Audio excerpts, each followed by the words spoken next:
Jackson gave me the news of a planet far away. And Colonel O'Neill will assemble a team that will try to save the day. Dr. Sam has a master plan and a science attitude.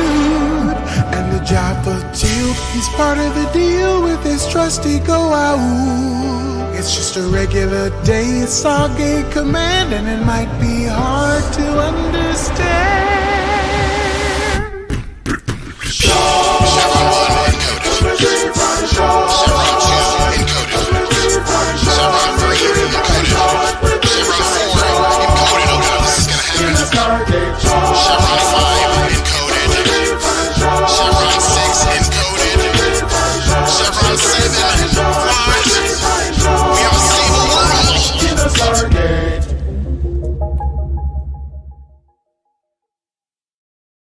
Welcome back to your regularly scheduled Stargate episode. We're back after taking a sanctuary detour last time. I don't even know how long ago that was. Anyway, it was a bit I'm ago. your co-fry Sarah. Yeah. Mm-hmm. I'm your co-fry Christina. And I'm your co-fry Wells. And we are here today to talk about season 5, episode 2, which is Threshold. But before we get into our episode review, is there anything for the fry box? I know we have one thing. The good old email. Yeah, I mean, life has been lifing. I think. Well, yeah. Let's just jump in and we'll hit some things, but we got to jump in it properly. Sorry, I was jumping the gun on jumping in it. Let's just do that now. Yeah. Short, 'cause we're 3 Friday short. Okay, now we're in the fry box. We weren't in there before, but now we are. Yeah. So yes, lifing. Life is lifing. We haven't had an episode in the last couple of weeks, right? Yeah, unless it's been a while since we've hit Stargate, because we took our sanctuary detour, which we'll do every 4th episode, I think, something like that. So maybe once a month to sprinkle it in there. So that'll be exciting. We'll add a little peppering of sanctuary in there. Yeah. Yeah, Christina, if you want to say whatever you want to say. I guess, yeah. Well, more just excusing if there are weirdness going on in my audio tonight, and I lost my headphones, but I did move. So I am waiting for my stuff to arrive. And all sorts of things are chaotic over there, I'm sure. Things are super chaotic. I have moved again, and so all good. So we are now in Seattle, which is out there, so it's fine for people to know. So we're landed, and my stuff comes next week. So this will not be my forever background. This is just my temporary, least hollow room I could find to use. So we're gonna get lots of cars in the background. So we'll see how this goes.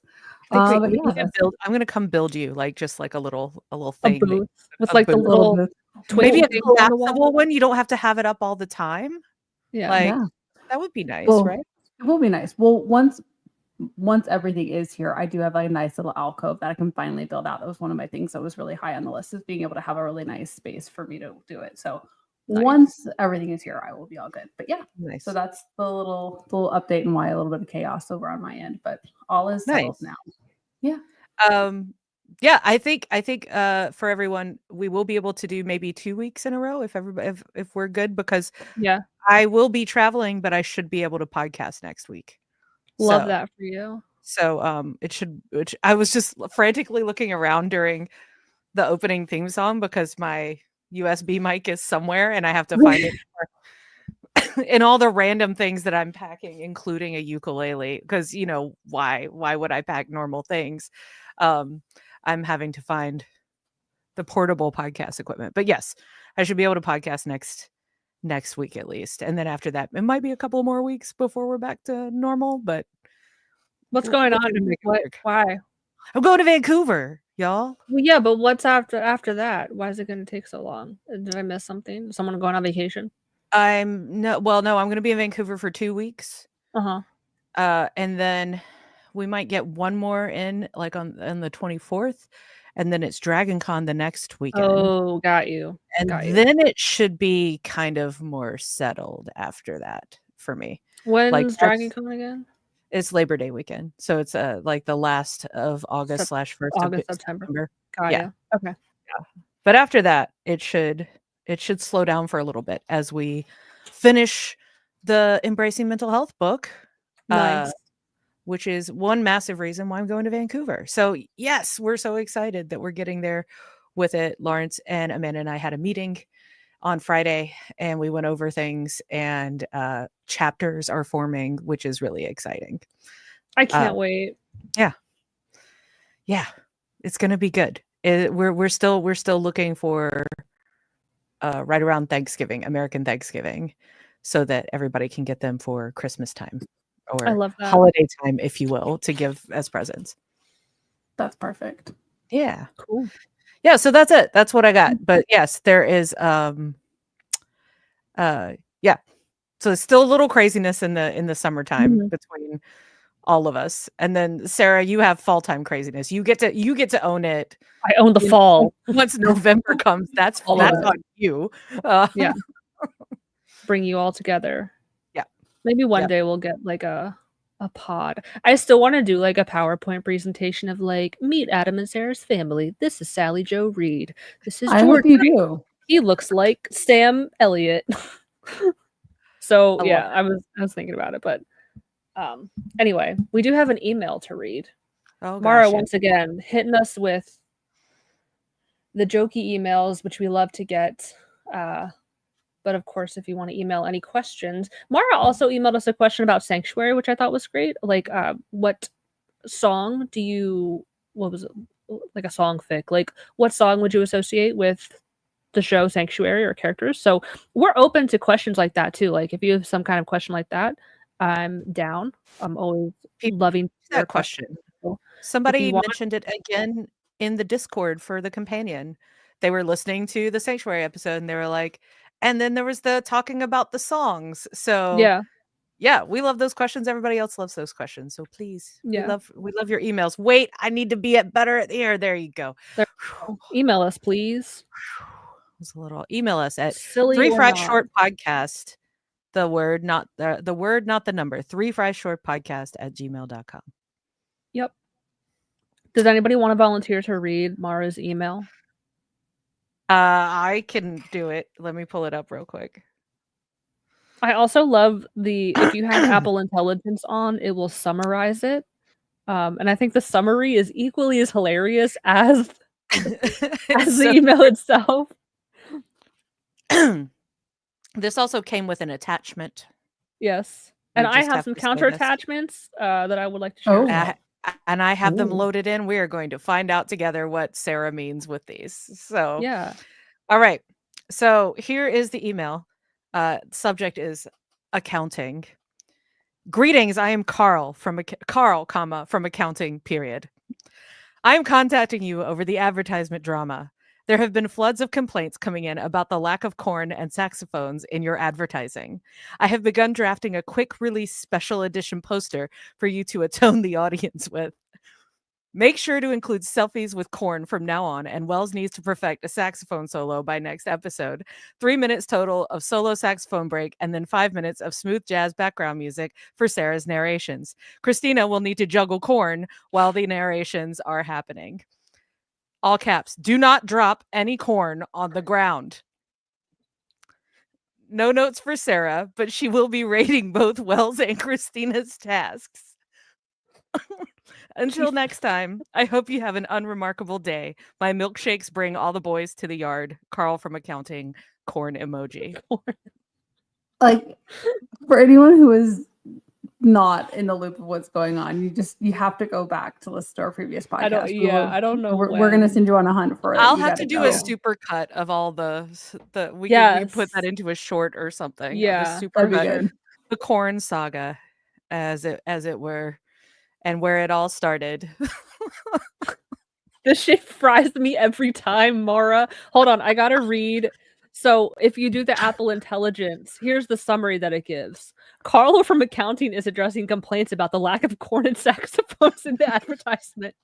Carl is drafting a special edition poster and providing instructions for the next episode, including a saxophone solo, corn juggling, and smooth jazz background music. It's so dead serious. AI might be the Oh. end of civilization, but the AI summaries get me every time. Are we ready for this poster? I Yes, don't please. know if you are. And if you're listening to this on audio, we'll try to put this on our Instagram so you can go find it. Let's put Yeah. it that way. Here is the poster to atone the audience.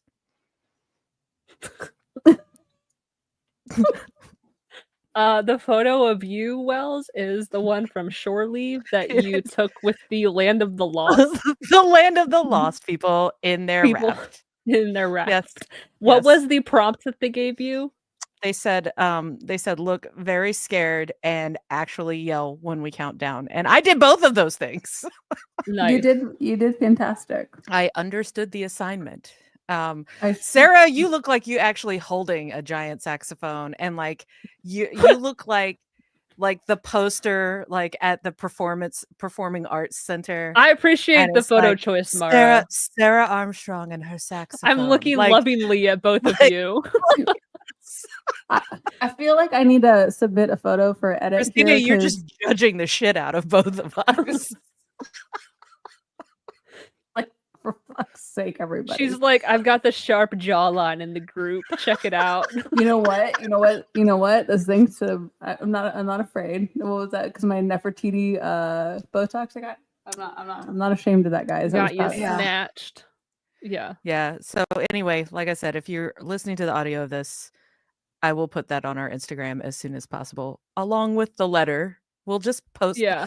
We'll just put in the description the letter so everyone can enjoy that. Thank you, Mara. So this made me think, this is just for you, Mara, because the whole corn thing is now like part of the gag.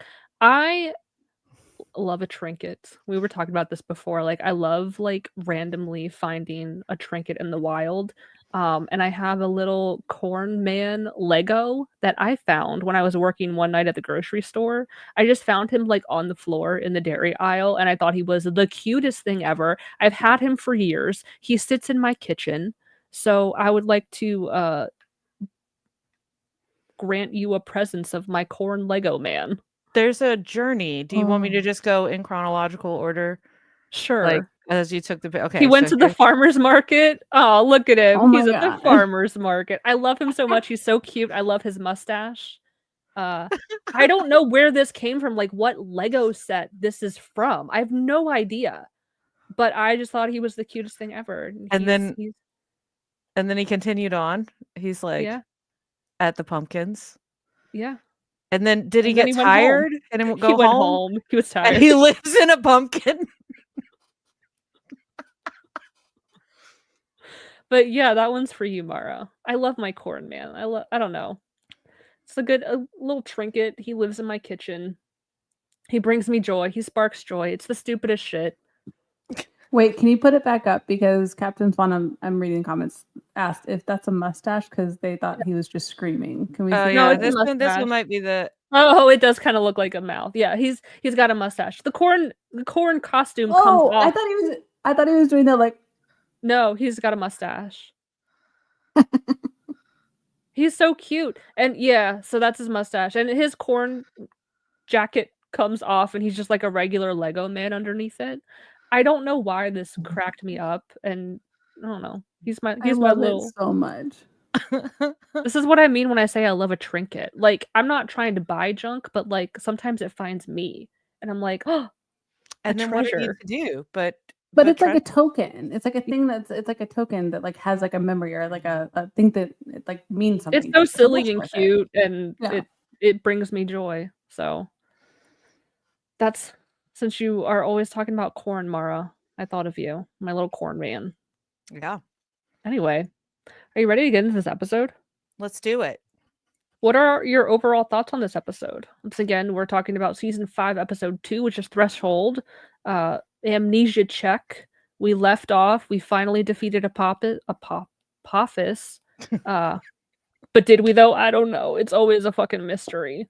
I think this is when he actually is dead. Correct? Yeah, he's dead. But- He doesn't come back after this one. I guess Peter Williams' contract was up. And then Teal'c is now brainwashed. into thinking that he is still serving Apophis. So that's where we left off with season 5, episode 1. So overall thoughts on this episode? Well, as you say, you're still underwhelmed? Yeah. Really? Yeah. Why?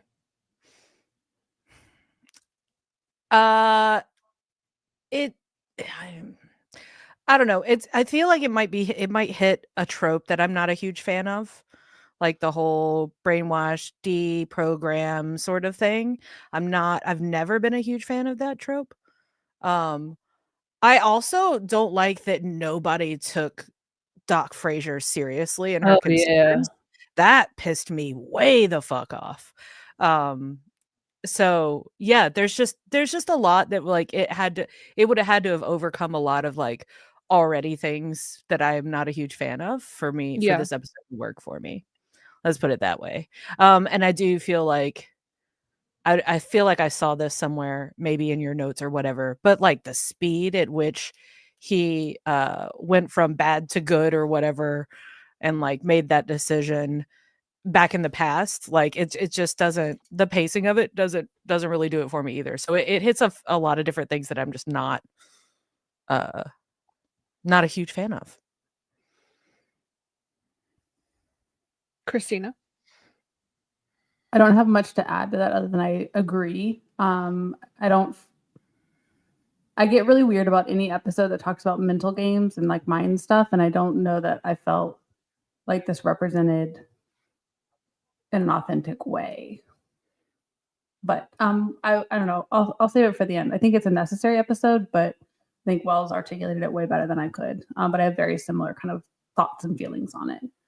Just as someone who's like gone through a lot of mental like therapy or kind of unwinding of having been in some spaces, not the same. Like just it hits a little bit funky for me. So Yeah. yeah. So for me, it's not that level so much. Just to be clear, it literally is. Do you know? Like I feel like everybody has those tropes that they're just like, oh, I hate this trope. It drives me crazy. And like the whole brainwash and then having to deprogram thing. Yeah. Is one of those for me. I've never liked those types of episodes or movies or like whatever. So I think if you had asked me like in a month from now, I might feel differently. But I think because I'm like I rewatched it right before moving, right before going through a lot of things, I think it's also like hit at a really sweet spot. That's interesting. So I'm interested to kind of just take a backseat and like go through the episode, and maybe I'll have some different perspective by the end of it. But I definitely watched it in a really raw state, so it kind of just felt like I just want to get through it and rip the Band-Aid off kind of thing. Yeah. So I remember, I know I texted you guys in the group chat, but like when I realized this was the one we were doing, I'm like, I fucking hate this episode.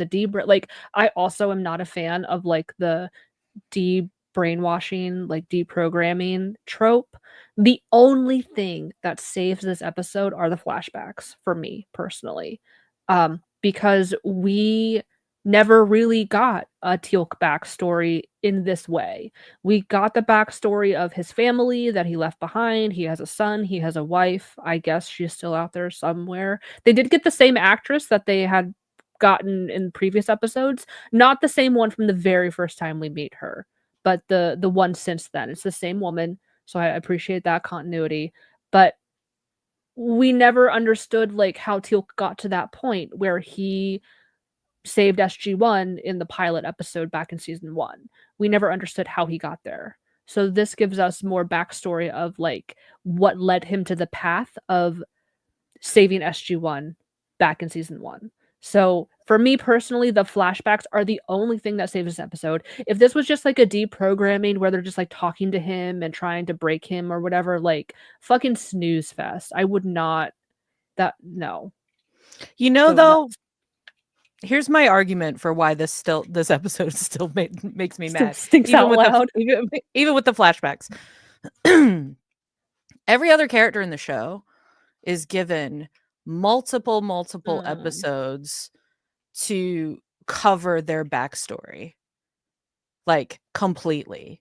Okay. And then like all of a sudden we're like, oh, we're at season 5 and nobody explained yet why Teal'c decided to like turn against Apophis.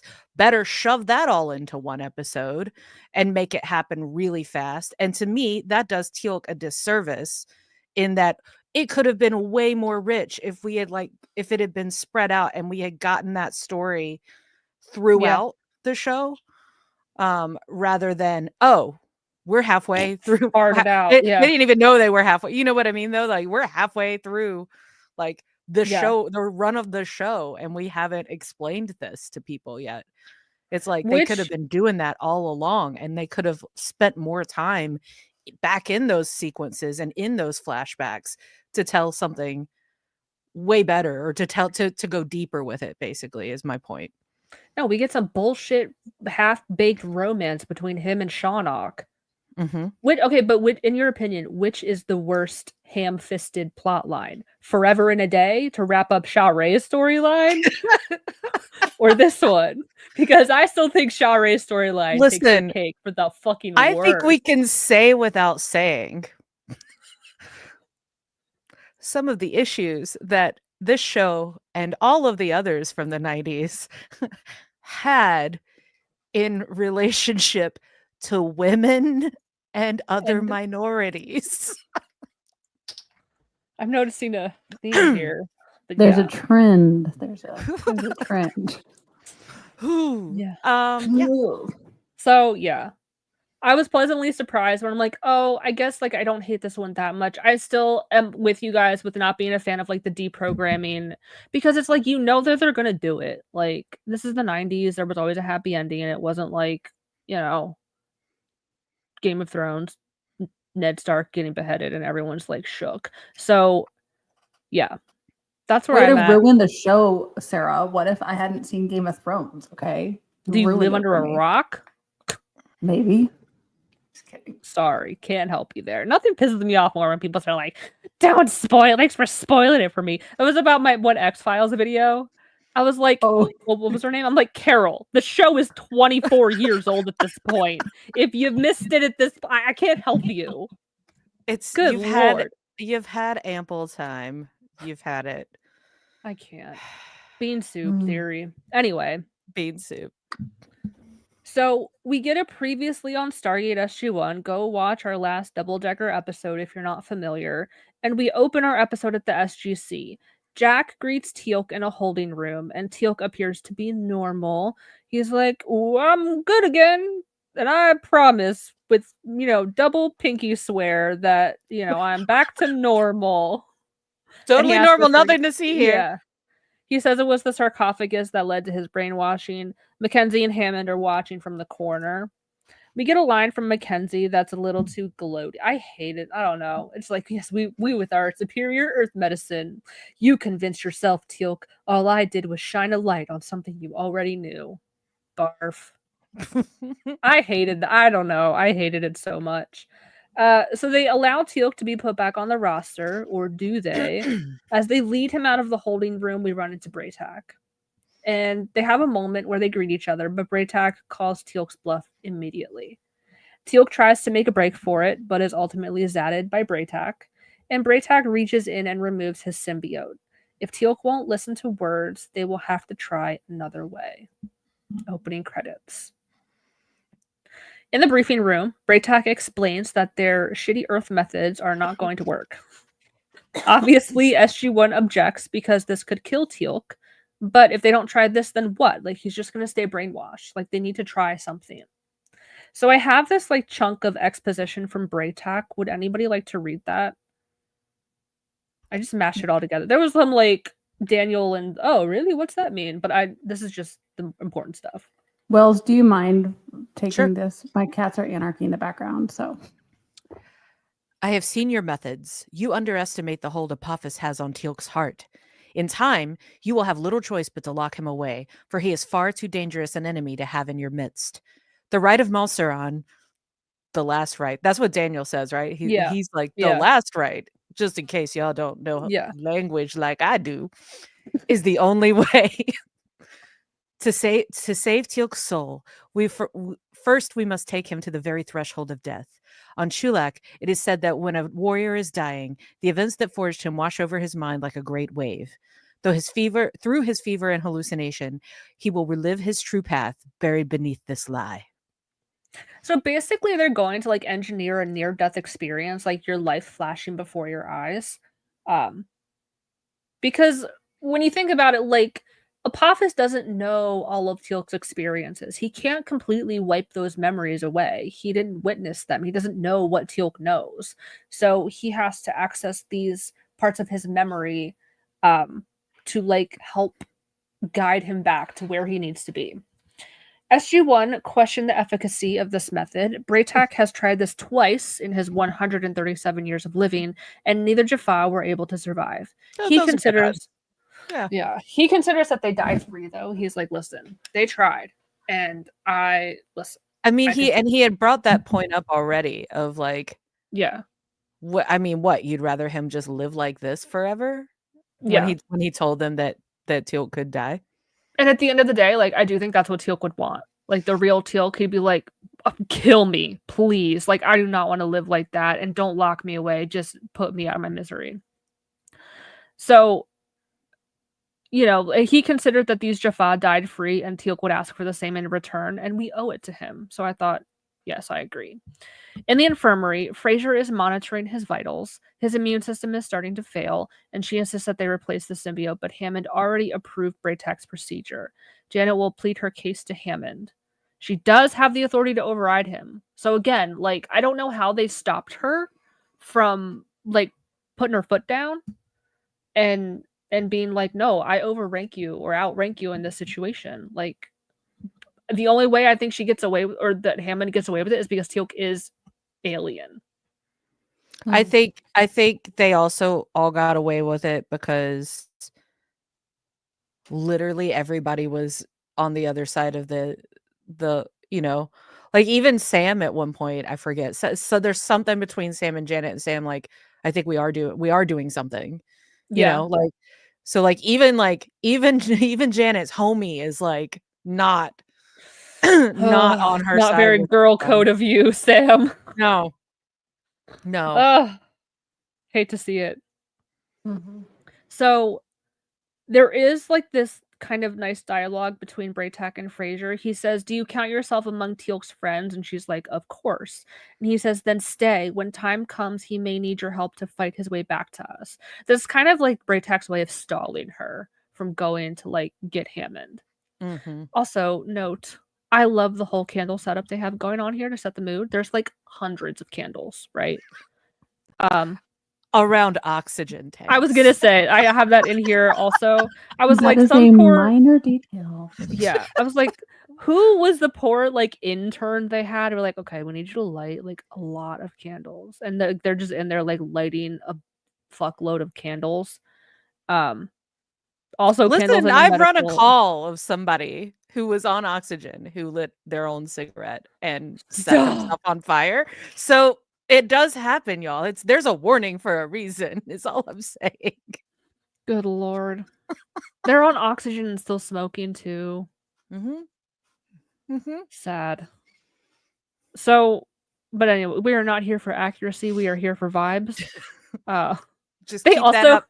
Keep that up for every medical part of this episode. Yeah, we're just here for the vibes. They also have, listen, they have the symbiote on display in like this clear tube with bubbles simmering up, and it's like lit with a blue like LED light. It reminded me of like, go ahead.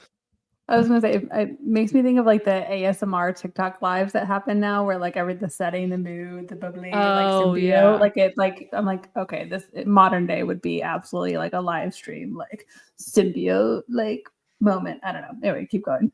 It reminded me of the tube at the bank drive-through that you used to like send your check through, and it like sucks it up, and that's like he's in the bank tube. So Braytak approaches Teal'c, and Teal'c is strapped in. Even his neck is restrained. He's not going anywhere. They try again to tell Teal'c that Apophis is dead. This is where I'm like, are you fucking kidding me? We get the whole, Jack says he's like 100% sure. And then he looks at Sam and Daniel, and they're like, oh, yikes. 100%. And then he changes it to 99%. So that's why I'm like, is he really dead this time? I'm tired of this. This is a trope that pisses me off. The whole, he's dead. Wait, no, he's not. Just kidding. He's dead again. But is he? Like, that gets old really fucking quick to me. It's that whole So- haha thing. Like, yeah. Once, yeah. I'll allow it once. I'll allow it. But more than once. fool me once, shame on you. Yeah. Fool me twice. Also, shame on you because I'm stupid. Why would you do that Also to me? shame on you. So Teal'c says basically he was playing the long game, being so cool with the Tari for so long, but Braytak and him go way further back, and this will be the key to unlocking the memories. We cut to a flashback where Braytak and Teal'c stand before Apophis after a battle. Braytak calls Teal'c out by name as his apprentice and hopefully his future successor as First Prime. So he's like giving Teal'c his flowers, right? So there's some dialogue here, Teal'c, Apophis, and Braytak. There's some like Jaffa language in here too. Wells, do you want, because it's Do you just I want to can be do Teal'c. Braytak? He has I mean, like one line. who? It doesn't matter. Let's just pick and I'll go. be Teal'c. I'll be Teal'c. Apophis. I get one line. Okay. Fine. My father was Ronak, first prime of Kronos, who was murdered for failing to win an unwinnable battle. My family was exiled to Teal'c. He failed his god. He did not. We don't even know how to pronounce it. Wait, we gave Christina the Jaffa language. you know Cree, so you just throw the first part on there. What does it see or sigh? Pick one. Sigh, Cree, Teal'c. See, Cree, Teal'c. We'll do both. Sorry. I hate you, Brandon. My lord, I speak only the truth. The battle could not have been won. Your father should have died trying. He was a coward. My lord, my father was not. And Apophis raises his ribbon device and uses it on Teal'c, who falls to his knees. So it's like, damn, he was supposed to get like his fucking trophy for being all hot shit. And Apophis is like, your dad was a bitch. Like, I'm like, damn, okay. Like, that's harsh. So we find out in the process, Teal'c has to relive parts of his past to come back to them.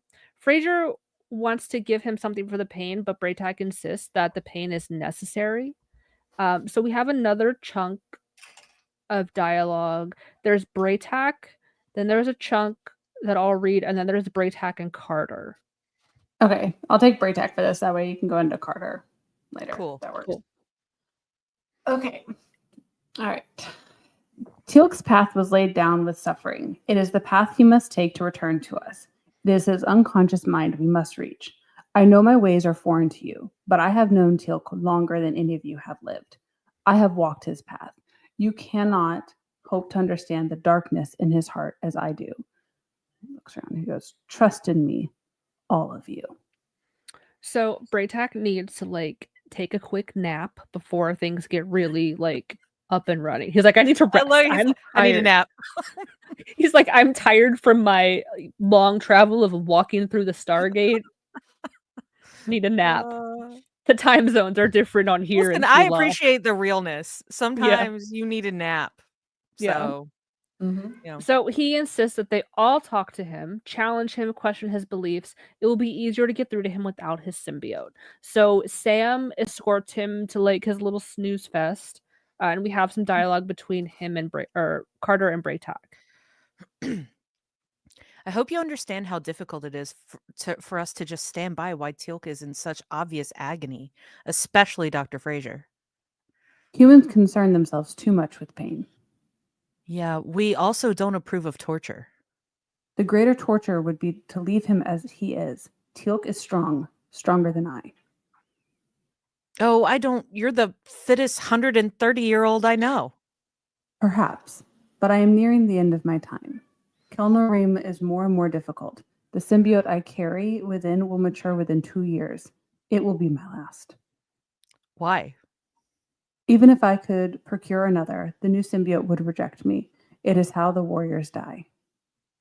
or how Well, old maybe- warriors die. Sorry. Well, maybe we can find some way to help you. Life for the sake of life means nothing, neither for me nor for Teal'c. Do you understand? I think I do. Either he will return to us as we know him, or he will not return.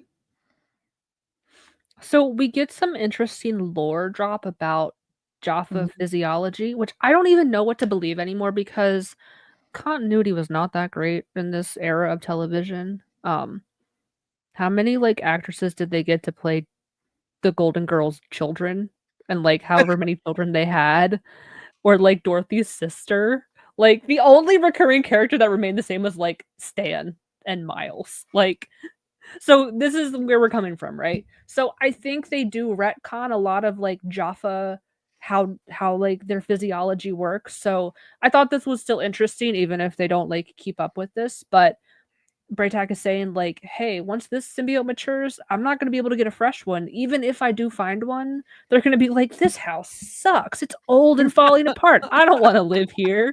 So so I guess that's what happens. Like if a Jaffa has the privilege of growing old, which not many do because they're fodder for the wars that the Gould fight, uh, it could just be like every symbiote that they get will reject them. So I also like the line where he says, "Life for the sake of life means nothing, neither for me or Teal'c," which is very profound and it can translate to real life. Like you think of people who are on life support and they're a vegetable and it's like what is the point of keeping them like hooked up to all of these machines, keeping them alive? They're not alive, they have no quality of life. What is the point? You're being selfish. It's only for you to keep them here because you're not ready to let go. um so I thought that that was a very interesting outlook, and Braytak seems, I don't want to say like spiritual, but he's very wise. He is 137 years old, so this isn't his first rodeo.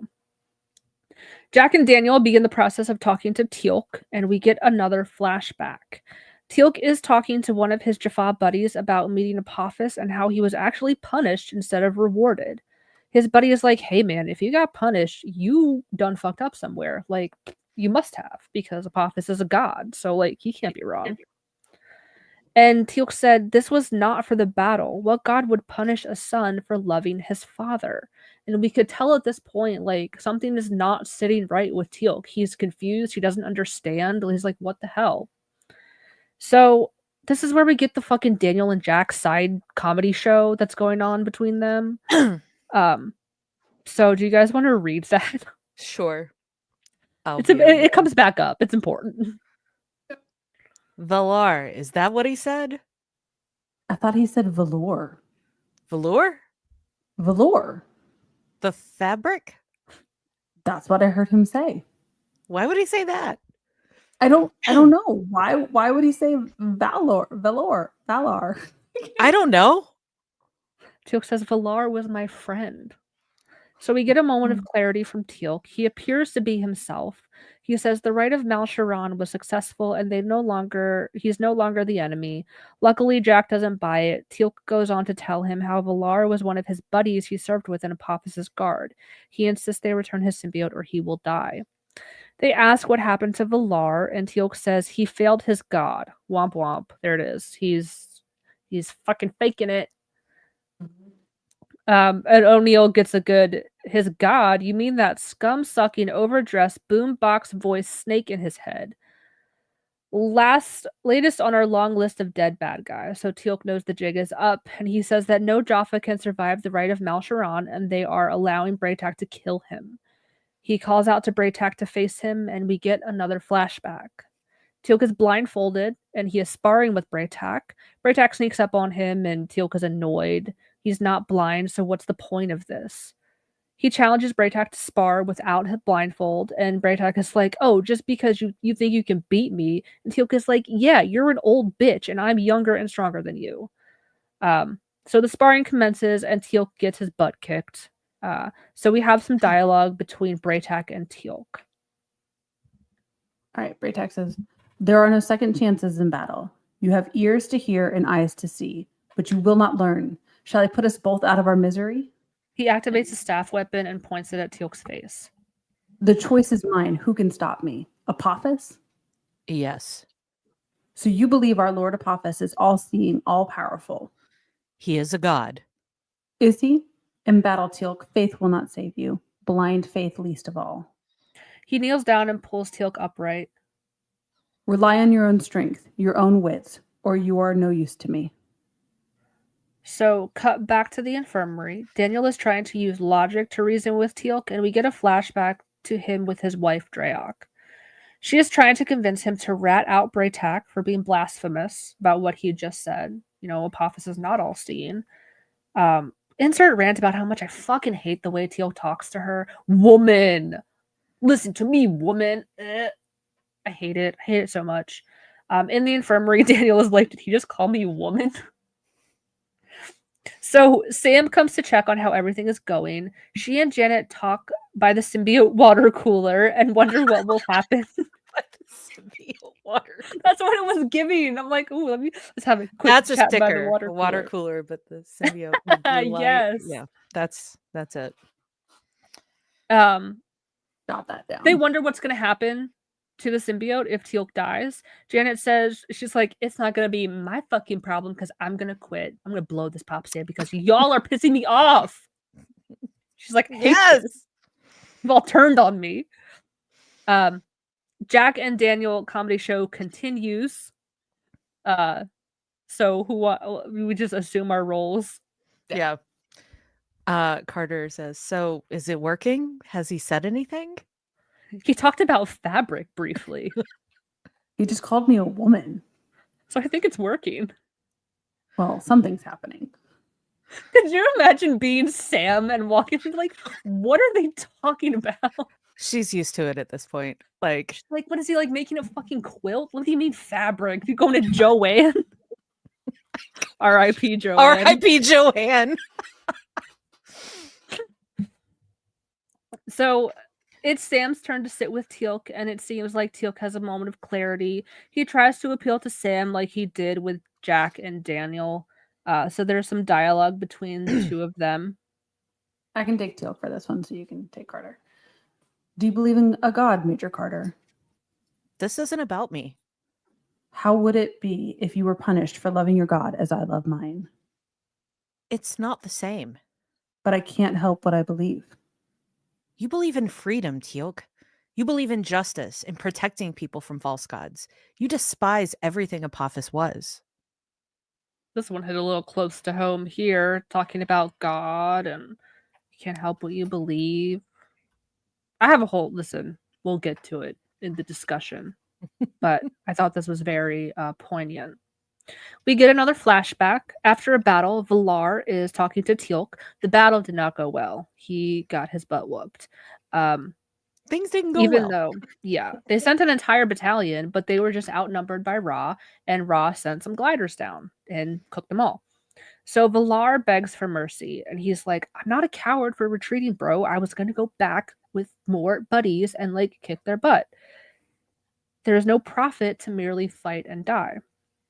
Teal'c tries to go up to bat for Valar in front of Apophis, but it does not go well, and Apophis orders Teal'c to execute Valar.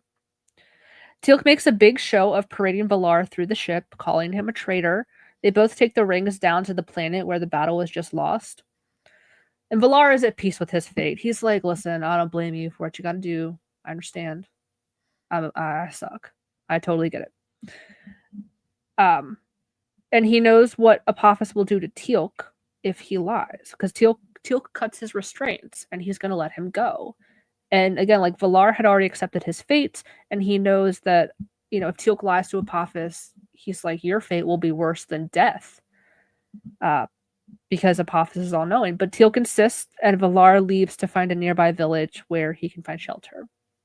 Teal'c removes the symbiote from a nearby Jaffa who is dying, and he presents it to Apophis, and Apophis fully buys this lie, and that Teal'c has executed Valar. And Teal'c is shook. He's like, oh shit. He doesn't know everything. Like, this is the proof that Teal'c needed in his own mind to confirm that, like, he doesn't know.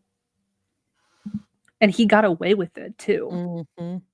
So, back at the SGC, Hammond tells Jack we find out if this doesn't work, Teal'c will be sent to a high security facility and placed in solitary confinement. But Hammond's like, not if I have anything to do with it. I won't let that happen. Cut to another flashback. Teal'c wakes up from a nightmare with Dreyak by his side. He is racked with guilt. Apophis ordered him to burn a village of Ra's followers to the ground, and we have this chunk of dialogue.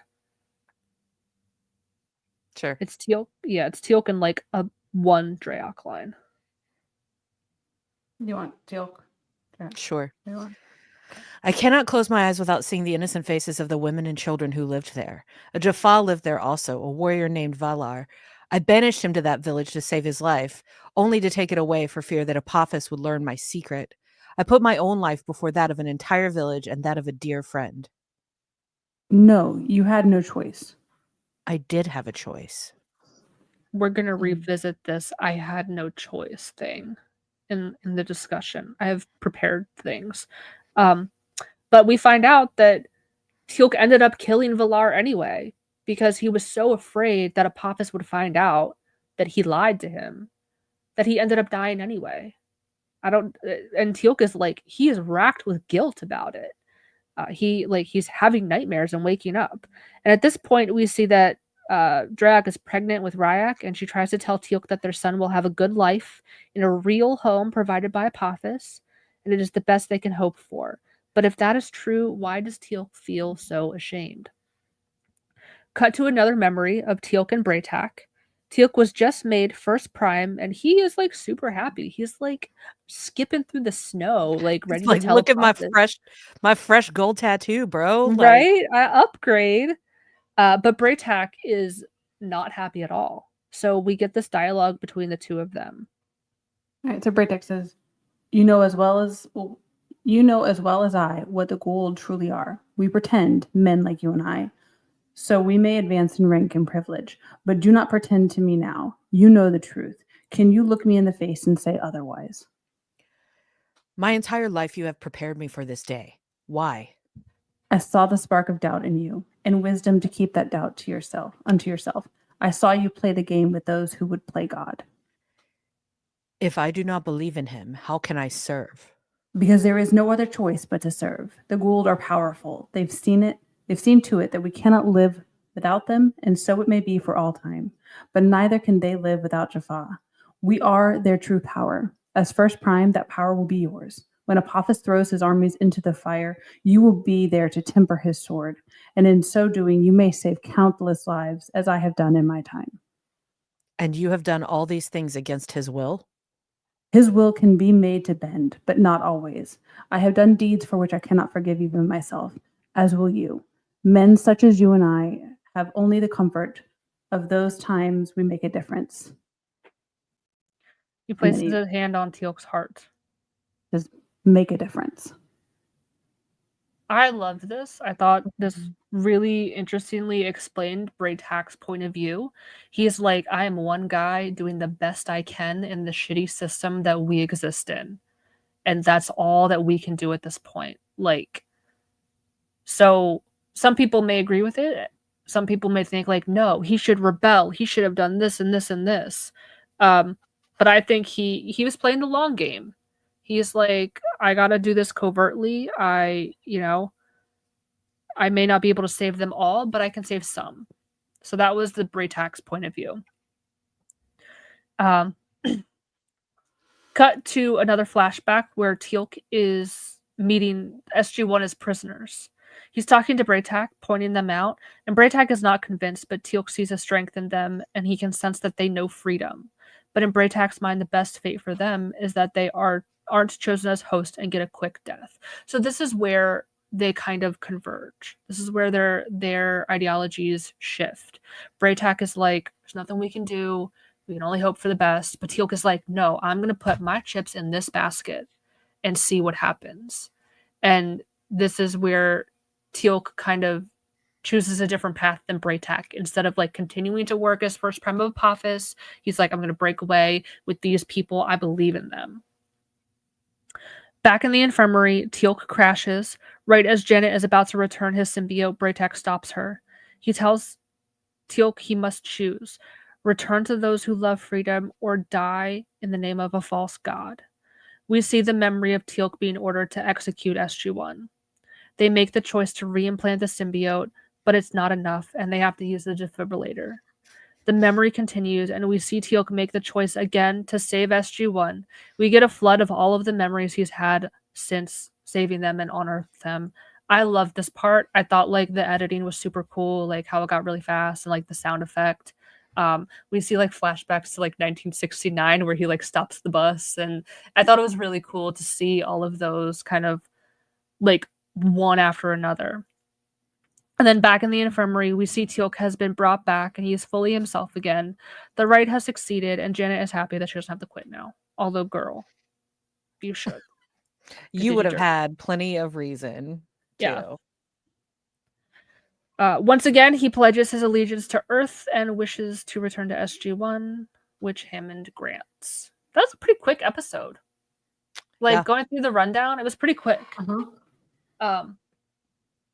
But again, I really like the whoops, what did I do? But yeah, I really liked the flashback portion of this and getting a peek behind the curtain of Teal'c's life, so to speak. So let's do a comment check. Do we have any comments? Yes. So there was one early on about the question about Sanctuary. Oh, yes. I'll just go ahead and toss it in there. They answered, but I will answer even further for you, Captain Swan. Off topic, but Sanctuary question is the guy who plays Bigfoot the same guy who played Todd the Wraith in Atlantis? Anyone know? And the answer is yes. That is Christopher Heyerdahl, who also is John Druid in Sanctuary. So he plays two characters in Sanctuary. One where you actually get to see his face, and the other he's Bigfoot. So, Nice. yeah. We have Joanna Brown, who was saying, psyched we get a Sanctuary episode sometimes now. It's my favorite show. Stargate is close second. So yes, that You're in the goes right back place. to the beginning. You're in the right place. Nell said, Jaffa culture seems strongly predisposed to adding, quote, or die trying to all endeavors. Very all or nothing mindset. Yeah. They're not playing any games. Or their games include dying. Die or die Essentially. trying. Yeah. That is the Jaffa game. It's just like the board game is or die trying. Fight to the death. Scott says the TikTok ASMR would just be Kill No Ream with Teal'c. Oh yeah, with like some Captain ambient Swan music. said step 1 is light 437 candles. Oh my god. Nell said there was all this conversation going on about a go old water cooler thing too after that happened. So that's a huge part of the chat, just so you know. Nell said Teal'c saying, I can't help what I believe after the memory where Apophis punished him for loving his father is poignant. Yeah. Ironic. Yep. Agreed. And I added this one because I had to explain why. Mara, yes, Wells gently bashing their head into the microphone. There was a reason for it, and it had to do with every time they just go straight to the goddamn defibrillator in these shows. Let me tell you, there is not one hand on one chest to be had in most of they don't these even try shows. compressions. That's the first thing you do. The last thing you do is you hook them up to like the defibrillator, and then every 2 minutes of CPR, you then check for a rhythm that you can shock. But like, I think the ghost of Ergo must be haunting the corridors, and he's like, try the paddles every time. It's every time. So Yeah. Mara, that is why I was gently bashing my head into the microphone. It happens in Sanctuary too. It happens in Stargate. I get that there's a lot of you would have to put people on top of people in shots to make actual CPR happen when it should be happening. And it only happens a few times when it should be happening way more often. But if you're going to shock somebody, you should be on their chest. I'm just saying. Like, it's... They just go straight to Fry in that heart. Straight to it. Straight to it. Straight to it. I have a decent amount for themes and discussions. So I think this, and going back to like my overview at the top, where I was like, I kind of hate this episode, but like at the end, I'm like, oh, we can kind of apply this to some current time bullshit of like deprogramming yourself against Fox News, which is elder abuse in my opinion. And keeping yourself in check to make sure you don't get sucked down any rabbit holes that are harmful, whether it's harmful in any way possible. Even people like if you're getting too obsessed with like working out and fitness and like that becomes unhealthy, and developing unhealthy mindsets, like keeping yourself in check.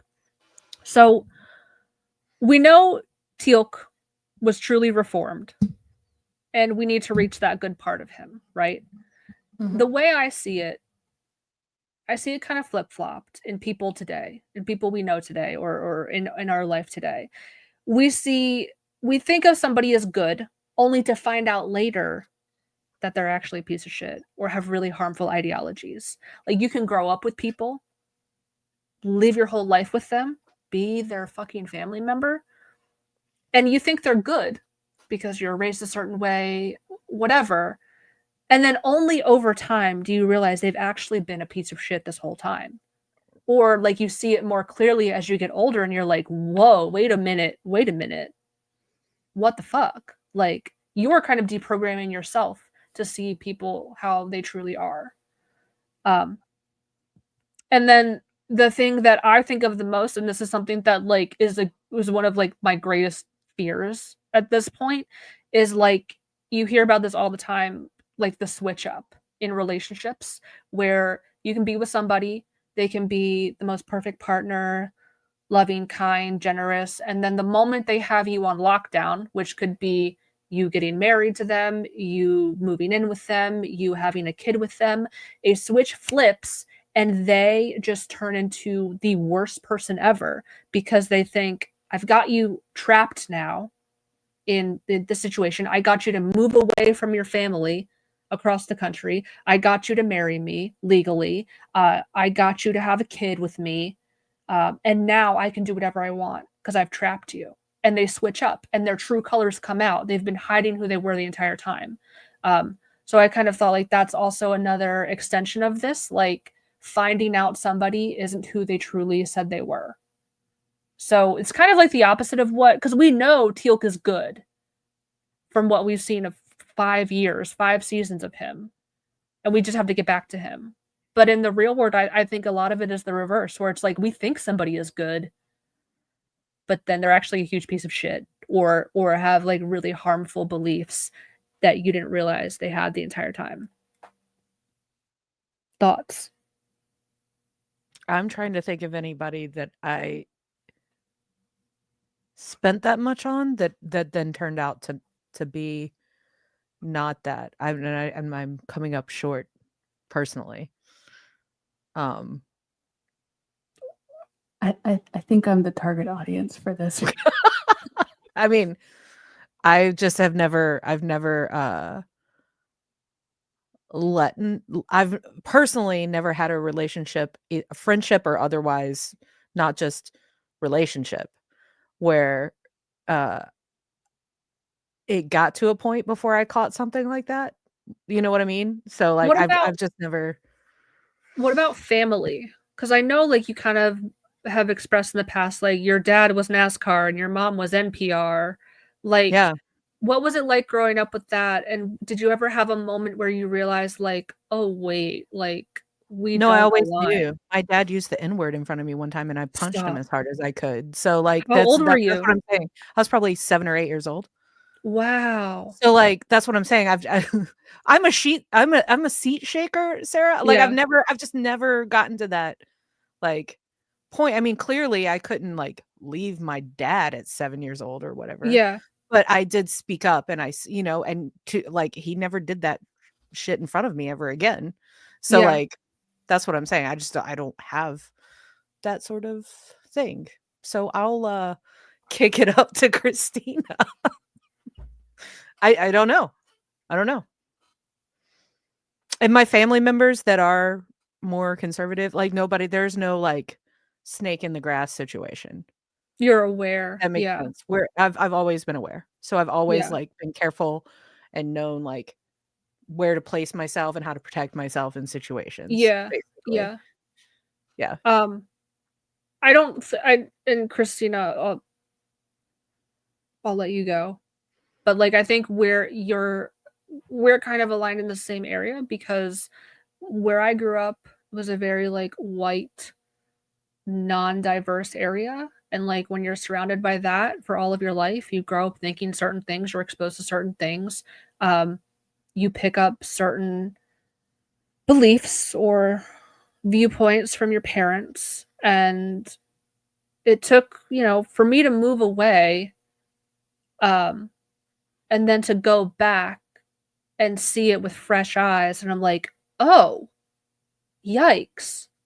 Like, and we can definitely talk about this more offline. I don't want to like blast anyone specifically, but I'm like, oh damn, okay.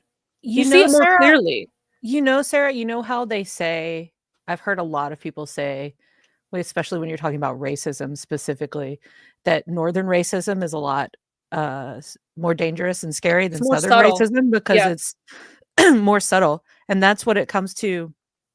Like, I've moved away and came back to South Carolina. I've done that many times. You know what I Yeah. mean? And it's never very different, because it's always been so overt. Yeah. That there's no, like, like I said, there's no snake in the grass situation. People, they're terrible, shitty people. I'm not excusing the people, by the way. Anybody that's listening, this is not what I'm saying at all. What I'm Yeah. saying is, you can see them coming a mile away. Yeah. So like, that's No, the and difference. this is where like I can be incognito with my blonde hair, wearing my Ford Bronco shirt, drinking from a Stanley cup. You think I'm one of you, bitch? Try to say anything out of like that's where it's like I'm my ears are always open to see like if people will say something to me that's like off the wall, because I'm so ready to throw down with a racist. I swear to God, like if the Come visit. opportunity in Come real visit. life presents itself to me, I'm ready to throw hands. Bonnie will cook you a nice breakfast, and then you can go beat the shit out of somebody that's a racist. It'll be a great time. Does yeah, I have my concealed carry permit for my state, so like I'm ready to go. I'm ready and raring. You don't have to. We're an open carry state, so I think we're both. We can do both. Like, but you have to have a permit to conceal. You carry. don't. You don't. Oh, have you to can have just any kind of- be packing. Just come on down to South Carolina. Yeah. It's anything goes.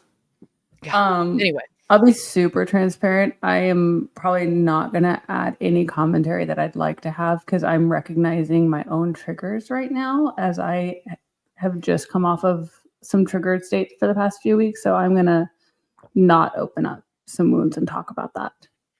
But just if that's okay. Yeah. So that was something that I kind of like thought about too, where it's like in this case, again, we know Teal'c is good. We're trying to get back to the good in him, versus like you think someone is good.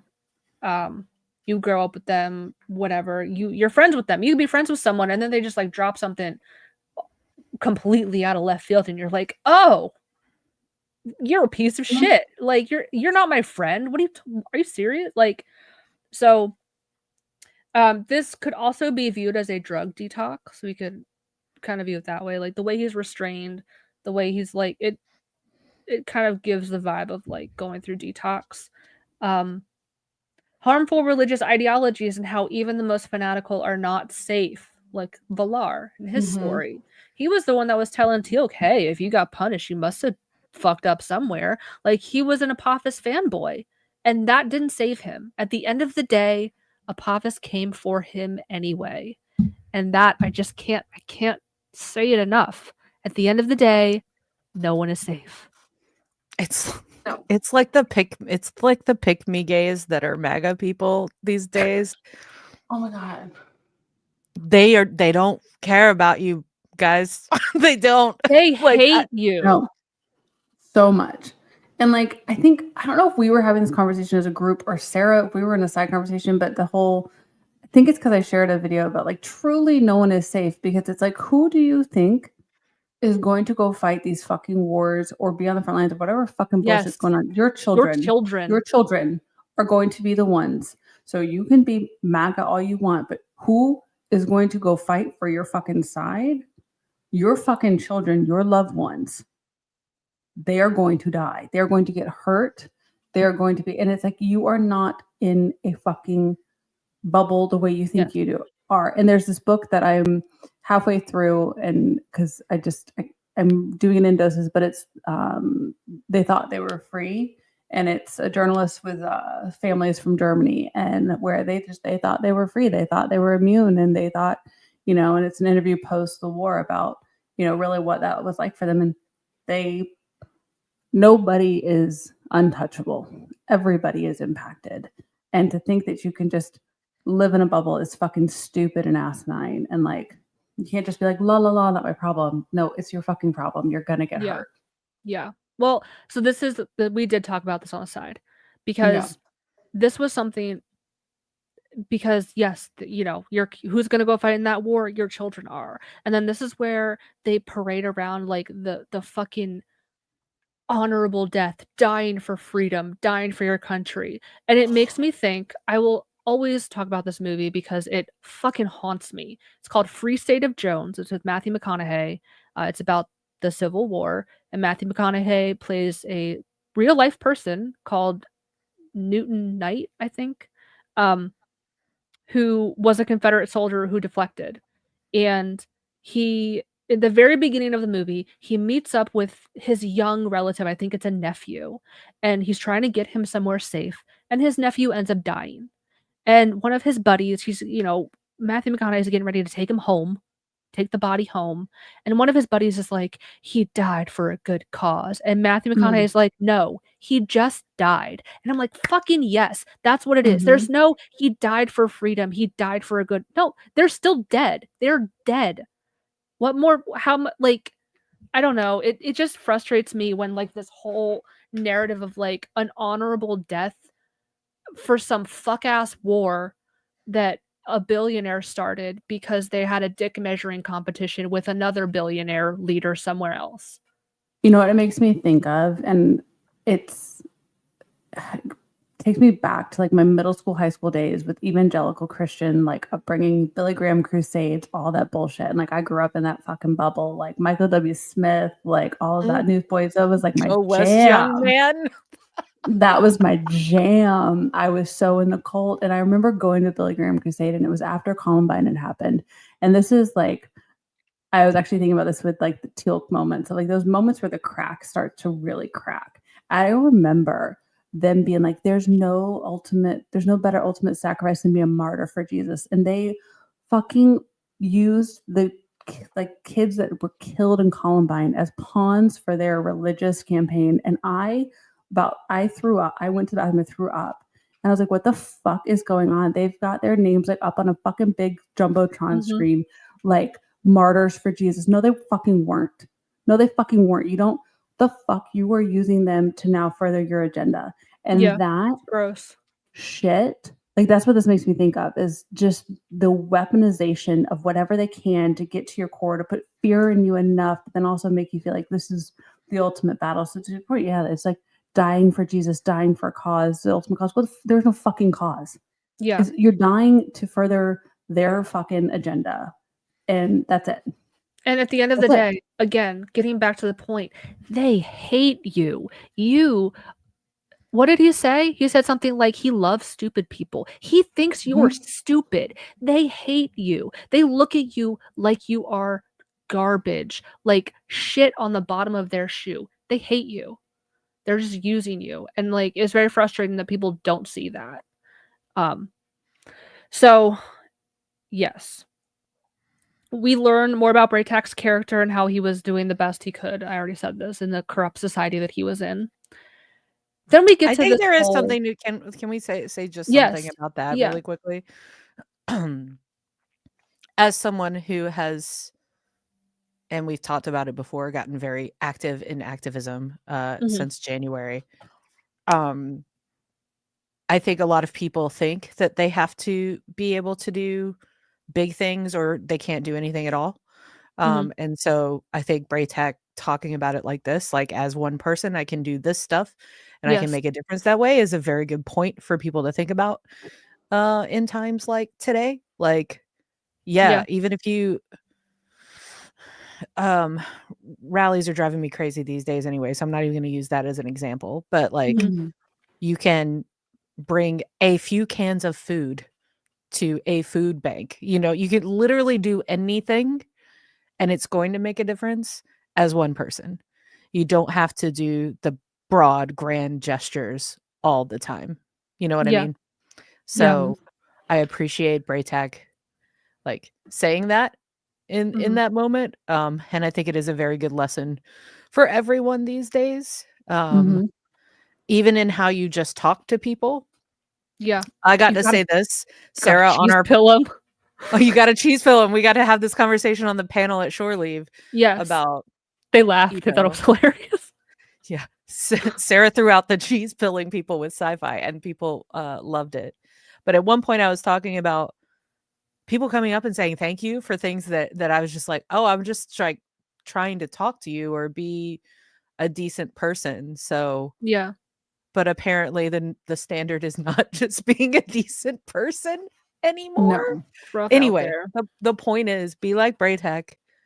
Do your Mhm. little what you can as one person, and I Mhm. promise it is actually making a difference, even if you think it's very little, it is In not. your real life, do not do this on the internet. Don't fight the trolls on the internet. And for the love of God, can Jubilee stop doing their fuck ass one leftist versus blah blah blah? I can't fucking handle it anymore. Stop platforming some of these idiots.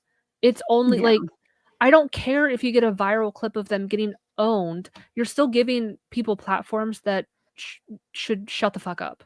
Literally just Like, find local things in your community to go Mhm. help, yeah, please. Like, Mhm. yeah, that is 1000% where the change happens. Like, yeah, Mhm. find your food banks, find your food not bombs, find your whatever, and, like, give $1 or $5 or give some cans of food, or it's literally you don't have to do giant things yeah, to help these Or places, or even like, at just all. even something that, and this has been complicated, but one thing my mom has positively shared with me, but it's like in this, it's worth sharing, is like this kind of, you think about yourself like as a pebble and like you create ripples, right, in the water. But one thing that she's become hyper aware of, but she looks for kids or youth who might be non-conforming or all that, and she makes a point to be extra kind or like kind of point out like, oh, I love your shoes, or oh, I love that, oh, like anyone who might have been, I don't know, like anyone who's experimenting, she makes a point to at least like acknowledge their presence in a different way. And I thought that was interesting. She's like, it's not much, but maybe it made them feel a little bit seen, a little bit like yeah, less judged. It can be scary out there if you're, and as an adult. And so that was just one of those things where she's like, it's not much, and I'm shit in a lot of areas, and but in that one space, I was like, I thought that was interesting. She's like, maybe it makes their day a bit better, and maybe then there's something positive from that. And I was like, yeah, it can even be that, or smiling at someone, yeah, just being a little bit extra nice, being a little bit extra patient, just for a yeah. moment. Yeah, I definitely concentrate your efforts in the real world. Don't waste your time with No, people on the internet. It's not worth it. You will just run no. yourself ragged. That can't harm me because I'm not going to read it. Have that mentality.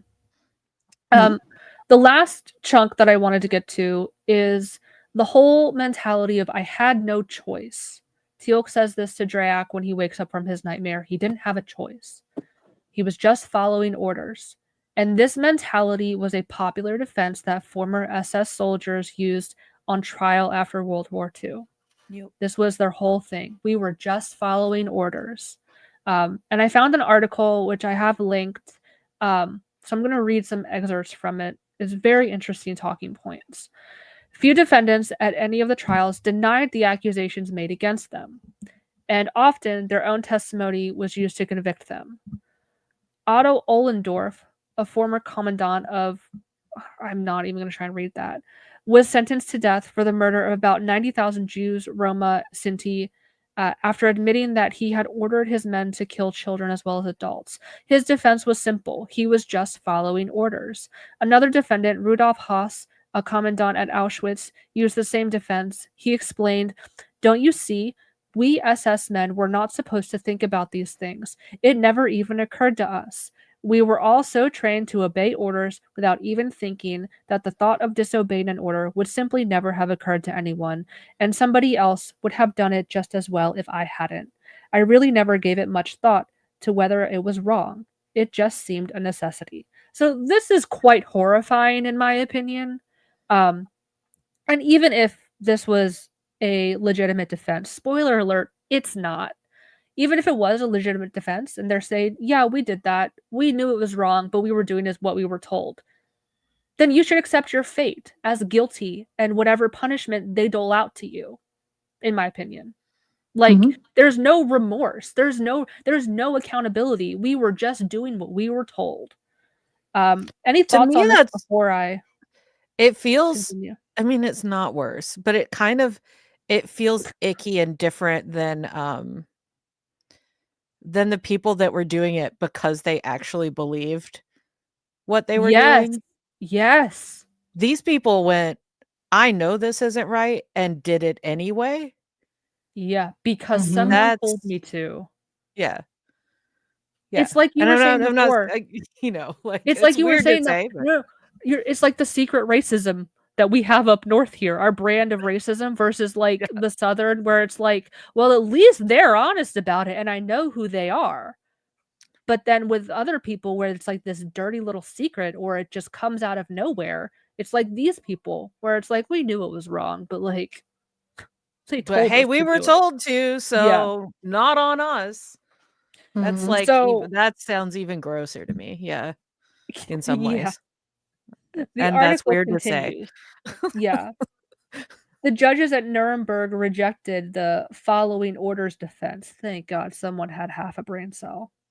They said that when an individual follows an order that is illegal under international law, he is responsible for that choice, except under certain circumstances. So, like I was saying before, okay, your defense was they told me to do it. I knew it was wrong, but it was an order. Well, okay, you're still going to get whatever punishment we decide. Mhm. For instance, though, this is an exception. If the individual could prove that he was ignorant of the fact that the order was illegal, so if it's like he was manipulated and didn't know the whole story, he would not be able to be responsible. Uh, but the judges at Nuremberg maintained that it would have been impossible for members of that group that I'm not going to try to pronounce. Einsatzgruppen. Sure. Einsatzgruppen? Not to know that murdering civilians was both illegal and immoral. They're like, you could not have like pretended to not know that this was perfectly legit. Mhm. Um, where did I stop? So another exception the judges said would be if a person obeyed an illegal order to avoid physical harm, torture, or death. In their judgment at the Einsatzgruppen? thank you trial, the judges wrote, no court will punish a man with a loaded pistol at his head, is compelled to pull a lethal lever, nor need the peril that the imminent in order to escape punishment. But were any of the defendants coercing into killing Jews under the threat of being killed themselves if they failed their homicidal mission? That is the No. question. While some perpetrators in the Holocaust claimed and may have believed they would have been physically harmed if they did not follow orders to participate in mass murder, historian Doris Bergen notes that the Nazis did not harm those who refused. She said Germans were not forced to be killers. Those who refused to participate were given other assignments or transferred. To this day, no one has found an example of a German who was executed for refusing to take part in the killing of Jews or other civilians. Defense attorneys of people accused of war crimes have looked hard at such a case because it would support the claim that their clients had no choice. The Nazi system, however, did not work that way. There were enough willing perpetrators so that coercive force could be reserved for those who deemed enemies. So at the end of the day, their defense doesn't hold water because there's record of people being like, I'm not killing people. Okay, we'll just transfer you to like go shovel shit somewhere. I don't know. So like that whole defense doesn't hold water. And I truly believe in my heart of hearts in the worst of people, unfortunately. And I think that they either didn't care at best or enjoyed it at worst. Well, and you also have to there I think there's a fine line between like this whole indoctrination under especially somebody like Hitler's everything that he was spouting against Jews and everything. There's a fine line between being like indoctrinated in that, but still kind of still understanding that like killing innocent people is bad. But Yeah. you're also like, I gotta like I'm gonna prove like that I'm of this. It's the same. It's the same like the Jaffa like throughout this episode. Basically, it's the Yeah. same. It's that same concept of like, you could argue that, I don't know. I mean, I guess Teal'c did probably think he would be killed if he didn't follow orders, but I mean, in this case, he probably would have been in Yeah. this scenario because it has happened before. There is record of it. But this whole we were just following orders bullshit, just say you're weak and you're a coward and you have no spine, because it's easier to say that instead of getting some Twinkie defense. but they're bros and they don't want to say that. Like, Yeah. Men. It's the dudes with the big pickup trucks with the Confederate flags on down here, like teeny. micro. Listen, Tywin Lannister hasn't steered me wrong yet. And I live by the notion of, anyone who has to stay, they are a king. Yeah. Anyone who says I am a king is no true king. Apply that logic to all of people. Like, if they talk about how they're an alpha, chances are they're not an alpha. You don't have to talk about that. You be the thing, right? There was some. I'm trying to think. Captain Swan, I need to get more lefty bumper stickers for my truck. I am not against a pickup truck, by the way. In here, there are certain other identifying factors for said pickup truck that truck nuts. There are truck nuts. There Confederate are flags. Yeah, there's that. Thankfully, the Carolina, they just illegalized it. It was the way that they dropped the truck. Oh yeah. But yeah, there are other things. There are plenty of people with pickup trucks here that are fine people. Like, trust me. But I safe, love a Captain pickup Swan. truck. Yeah. Be safe though, Captain Swan, because you never know. Some people, depending on where you live, might see a bumper sticker and try and run you off the road.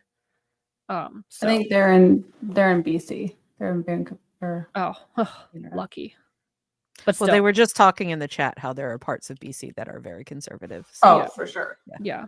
So when you're out in the country anywhere, it's kind of universal. Pennsyltucky out here. That's what they call it. In between Philadelphia and Pittsburgh. That's what they call the great in between. Yep. So, but that's all I've got. Solid-ish episode. What's next on the docket for season? Oh, it's Ascension. Be Ascension, yes. Yeah. So we'll hit. Look, another random weird love interest for Sam Carter. Oh wait, it's Orlin. Oh, he gets to cook her an emerald in the microwave and run her credit card bill up. Part. Oh, legend says her credit score still hasn't recovered. Yep. I hate the way they were like, you were just taking a nap. Like, you just fell asleep, I guess. What do you mean? Hashtag women not being believed by the medical field. Oh, God, yeah. He was a little tired. Anyway. You've been a little, wait, isn't that you've been a little, well, since we met? Since we met. Yeah, it's that one. Yeah. When have you noticed? The moment we met? Since we met. Yeah. But that's all we've got for you this week. Yeah. I don't know whose turn it is to close the iris. I don't know either. I'll do it. I have one. Good. I can commit to next week. I can do next week's unless prepare. You want it for some reason. I might have a good one next week. We'll find out. Yeah. You might. Okay. All right. Let me know when you're queued up so we can time this. I am queued with the outro that don't come at me. I still have not changed it, y'all. Just enjoy the music. Don't read the words. Anyway, I gotta go light 437 candles. Close the iris.